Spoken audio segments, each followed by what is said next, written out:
안녕하세요. 스포츠 분석 10년차 천교수입니다. 스포츠 분석이 힘드신 분, 수익이 나지 않으신 분, 매일 지긋지긋한 한 폴락에 시달리시는 분들을 위해 베테랑 천교수가 가족방을 운영 중입니다. 매일같이 적중할 수는 없습니다. 하지만 10년차의 노하우와 정직한 분석 데이터로 정성을 다해 도와드리겠습니다. 천교수 가족방 입장을 희망하시는 분들은 영상 하단 고정 댓글을 확인해 주시기 바랍니다.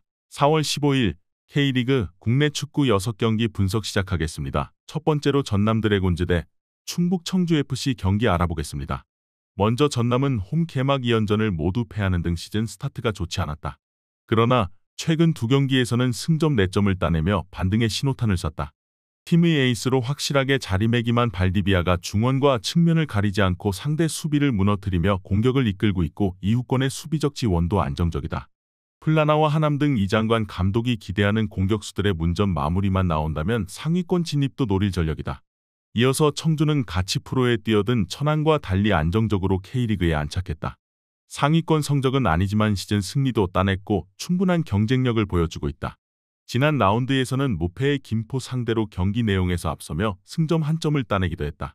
그러나 수비진의 에너지를 불어넣어주던 센터백 홍원진이 이 경기에 징계로 빠지는 악재가 있다. 전남의 승리를 본다. 강원도 산불 관계로 FA컵 일정이 미뤄진 청주와 달리 주중에 아산 원정을 다녀왔지만 로테이션을 돌렸기에 발디비아를 비롯한 주축 선수들은 충분히 쉬었다. 마크릴로스를 중원에 내세워 발디비아 제어를 노릴 원정팀 상대로 전남이 경기를 리드할 것이다. 플라나가 최근 활기찬 움직임으로 상대 수비에 부담을 주는 점도 팀에게는 큰 힘이다. 이에 저희 청교수 스포츠는 전남 드래곤즈 승을 추천합니다. 핸디 언어버 및 최종 조합은 고정 댓글 링크를 통해 가족방에서 확인해주세요. 두 번째로 수원 삼성 대 제주FC 경기 알아보겠습니다. 먼저 수원은 지난 라운드에서 리그 선두인 울산 상대로 선전했지만 원하는 결과를 얻지 못했다. 후반 김경중의 골이 나오며 추격했고 페널티킥도 얻어냈지만 실축이 아쉬웠다. 그래도 아코스티와 이기재 등이 부상과 부상 우려로 빠진 상황에서 김경중과 정승원 등이 잘해주며 공백을 메운 점은 인상적이었다. 뮬리치도 이제 풀타임을 뛸 수 있는 몸 상태다. 이어서 제주는 교체로 들어온 서진수의 골로 강원을 잡고 시즌 마수거리 승을 따냈다. 구자철을 볼란치로 기용하며 중원 싸움을 전개한 것이 나름 효과를 받고 김승섭도 윙백 역할을 잘했다. 그러나 여전히 부상자 이슈가 너무 크다. 이창민이 돌아오긴 했지만 안현범, 최영준 등 삼선 자원들과 더불어 정훈과 임채민 등 센터백들이 모두 빠져있다. 한종무와 이기혁, 김주원 등이 공백을 메워야 한다. 제주가 좋은 스쿼드를 구축한 팀이라 해도 전력의 절반 가까이가 빠진 현 상황은 큰 부담이다. 또 원정 연전 일정에서 독이 바짝 오른 수원을 상대해야 한다.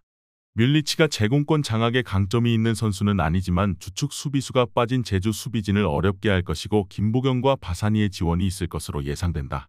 이번 경기 최종 조합 픽은 아래 고정 댓글 링크를 통해 오시면 가족방에서 무료로 공개합니다. 영상 잘 보셨나요? 나머지 경기들 보시기 전에 천교수 스포츠 조합 픽 받는 법 알려드리겠습니다. 앞서 말씀드렸다시피 핸디 언어버 최종 조합 픽은 가족방에서 매일 최신으로 공유 중입니다. 가족방 입장 원하시는 분들은 영상 하단 고정 댓글 확인해주세요. 나머지 영상도 재밌게 시청해주시고 유익한 정보 얻어가시기 바랍니다. 세 번째로 김천 상무 대 부천FC 경기 알아보겠습니다. 먼저 김천은 천안 원정을 승리하며 연패를 끊어냈다. 개막전 미디어데이에서 별다른 경쟁자 없는 절대 1강이라는 평가를 들으며 나선 이번 시즌 초반 스타트가 좋지 않았기에 충분히 의미 있는 원정승이었다.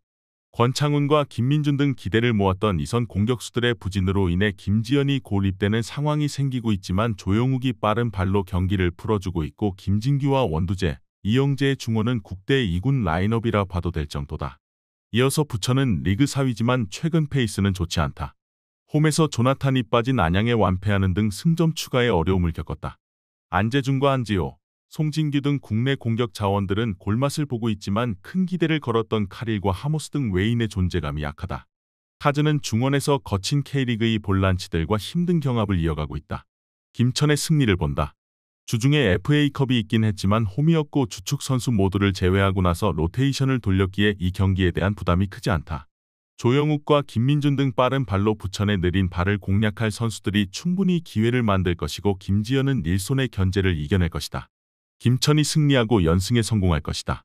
이에 저희 청교수 스포츠는 김천 상무 승을 추천합니다. 핸디 언어버 및 최종 조합은 고정 댓글 링크를 통해 가족방에서 확인해주세요. 네 번째로 충남 아산 대 서울 이랜드 경기 알아보겠습니다. 먼저 아산은 지난 라운드에서 승점 3점을 따내진 못했지만 강호 부산 상대로 안정적인 경기력을 보였다. 박동혁 감독이 기대를 걸고 투입한 22세 외 공격수 정성우가 기회를 놓치지 않았고 김강국과 박세직이 중원을 잘 지켜냈다. 측면을 적극적으로 활용하는 특유의 공격 축구도 나왔기에 반등을 노리고 있다. 이어서 이랜드는 직전 경기에서 안산을 잡고 시즌 첫 승을 수확했다. 팀과 오랜 기간 함께했던 정정용 감독과 이별하고 나선 첫 시즌이고 박충균 감독에 대한 기대감이 매우 컸는데 출발은 좋지 않았다. 그래도 FA컵 2라운드 대승 이후 팀이 분위기를 바꿨는데 안산 상대로 4골을 폭발했다. 팀이 주전 공격수로 생각했던 호난을 비롯해 반또안과 해난이 부상으로 결장 중인 상황에서 따낸 승리였기에 의미가 컸다. 이 경기에는 호난과 한용수 등이 복귀할 것으로 보인다. 단, 이동률은 리그 징계로 출전할 수 없다. 아산은 주중 홈 경기를 치렀지만 로테이션을 크게 돌리지 않았기에 주축 선수들의 체력 부담이 있다. 리그 어느 팀보다 왕성한 활동량으로 경기를 풀어가는 아산의 경기 스타일상 체력 부담이 클 수 있다. 한용수의 복귀 속에 안정적인 수비 라인을 가동할 것이고 호난과 이시현이 기회를 해결할 것으로 예상된다. 이번 경기 최종 조합 픽은 아래 고정 댓글 링크를 통해 오시면 가족방에서 무료로 공개합니다. 영상 잘 보셨나요? 나머지 경기들 보시기 전에 천교수 스포츠 조합 픽 받는 법 알려드리겠습니다. 앞서 말씀드렸다시피 핸디 언오버 최종 조합 픽은 가족방에서 매일 최신으로 공유 중입니다. 가족방 입장 원하시는 분들은 영상 하단 고정 댓글 확인해주세요. 나머지 영상도 재밌게 시청해주시고 유익한 정보 얻어가시기 바랍니다. 다섯 번째로 포항 스틸러스 대 FC서울 경기 알아보겠습니다. 먼저 포항은 지난 라운드에서 광주를 잡고 리그 2위를 유지 중이다. 대전과 강원 상대로 무승부가 있긴 했지만 남은 경기를 모두 승리하며 선두인 울산을 추격 중이다. 지난 시즌에 비해 외려 전력이 약해졌다는 평가를 받았지만 김기동 매직이 이어지고 있다. 슈퍼서브 이호재는 벌써 3골을 기록했고 김인성과 백성동 등 새로 가세한 이선 공격수들도 잘해주고 있다. 제카가 팀의 중심을 잡아주는 점도 큰 힘이다. 이어서 서울은 황의조와 나상호, 팔로세비치의 연속골로 대구를 완파했다. 원정에서 대전에 패하며 다소 흐름이 떨어질 수 있는 상황이었는데 막강 공격진이 승부를 갈랐다. 페널티킥이긴 하지만 황의조가 마수거리 골을 기록했기에 앞으로 더 좋은 활약이 기대되는데 박수일과 이태석 등 측면 지원도 원활하다. 서울의 승리를 본다. 오베르단과 김종우 등 파이터 기질이 뛰어난 포항의 볼란치진이 중원을 잘 지키고 있지만 기성용과 오스마르, 팔로세비치까지 서울 중원 상대로 우위를 가져가긴 어렵다. 또 포항 측면 수비수들이 왕성한 오버래핑에 의한 공격을 시도하는데 나상호와 임상엽이 그 점을 놓치지 않고 공략할 것이다. 이에 저희 천교수 스포츠는 FC서울 승을 추천합니다. 핸디 언오버 및 최종 조합은 고정 댓글 링크를 통해 가족방에서 확인해주세요. 마지막으로 부산 아이파크 대 경남FC 경기 알아보겠습니다. 먼저 부산은 경남의 골득실에서 밀린 리그 3위지만 무패를 기록 중이다. 지난 라운드에서는 선제골을 허용하고도 라마스의 동점골로 패하지 않았는데 지난 시즌과 다른 안정적인 경기력을 보여주고 있다. 이 경기를 위해 주중 FA컵 광주 원정에서는 라마스와 패신을 비롯한 주축 선수를 모두 제외했는데 체력적으로 좋은 상태에서 홈 경기에 임할 것이다. 이어서 경남은 이번 시즌 부산과 마찬가지로 패배가 없다. 좋지 못한 성적에도 구단의 신임 속에 재계약한 설기현 감독이 스스로 마지막 해로 생각하고 나선 이번 시즌인데 초반 성적을 잘 내고 있다. 지난 라운드에서는 김천을 제압했는데 글레이손이 결승골을 넣었다. 볼 점유와 돌파의 강점이 있는 글레이손을 공격에 천병으로 내세우는데 공격 전개가 잘 되고 있고 이광성과 우주성의 수비진도 안정적이다. 새롭게 영입한 미란 징야도 기대감을 주는 선수다. 경남은 주중컵 대회 3라운드에서 외인 트리오를 비롯한 주축 선수 대부분을 쉬게 하며 로테이션을 가동했다. 부산 원정에서도 충분히 밀리지 않고 경기를 운영할 수 있다. 김범용과 설현진, 송홍민 등 중앙 미드필더들을 3명 기용해 경기를 운영할 원정팀 상대로 부산이 쉽게 우위를 점하지 못할 것이다. 이번 경기 최종 조합 픽은 아래 고정 댓글 링크를 통해 오시면 가족방에서 무료로 공개합니다.